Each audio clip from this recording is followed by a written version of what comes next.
Hello, everybody. Welcome to today's devotion for May 15th. Today's devotion is titled Seeing God's Grandeur.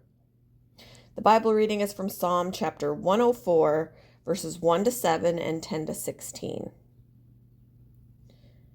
Praise the Lord, my soul. Lord my God, you are very great. You are clothed with splendor and majesty. The Lord wraps himself in light as with a garment. Hi. He stretches out the heavens like a tent and lays the beams of his upper chambers on their waters. He makes the clouds his chariot and rides on the wings of the wind. He makes winds his messengers, flames of fire his servants. He set the earth on its foundations. It can never be moved. You covered it with the watery depths as with a garment. The waters stood above the mountains. But at your rebuke, the waters fled. At the sound of your thunder, they took to flight. Bella's not real happy that Shadow came over here. He makes springs pour water into the ravines. It flows between the mountains. They give water to all the beasts of the field. The wild donkeys quench their thirst. Bella, shush. The birds of the sky nest by the waters. They sing among the branches. He waters the mountains from his upper chambers. The land is satisfied by the fruit of his work. He makes grass grow for the cattle and plants for people to cultivate. Bella, that's enough. Bringing forth food from the earth, wine that gladdens human hearts, oil to make their faces shine, and bread that sustains their hearts. The trees of the Lord are well watered, the cedars of Lebanon that he planted.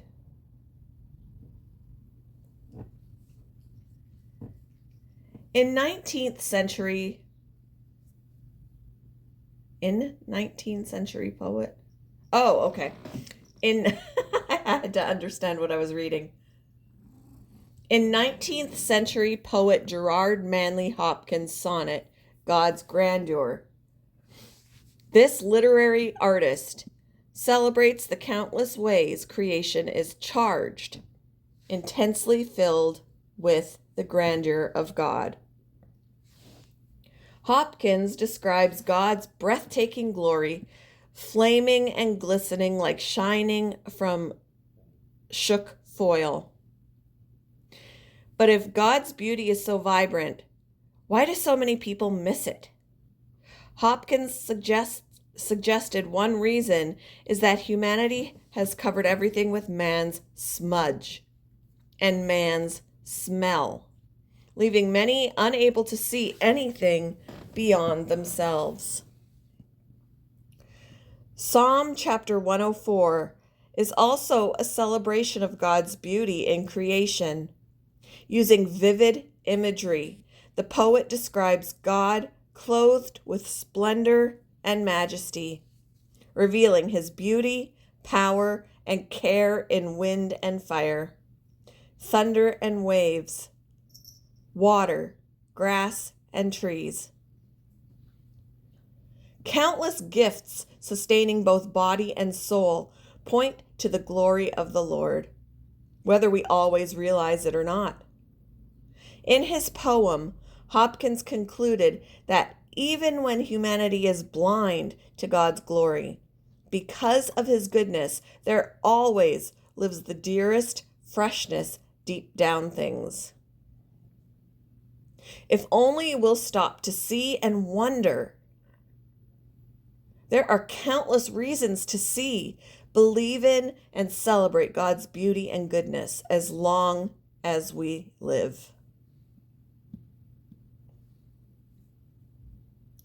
What dulls your awareness of God's glory?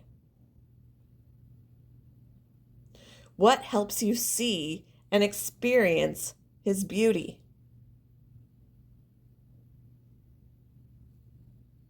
Thank you for joining me for today's devotion, and I hope you all have a wonderful day.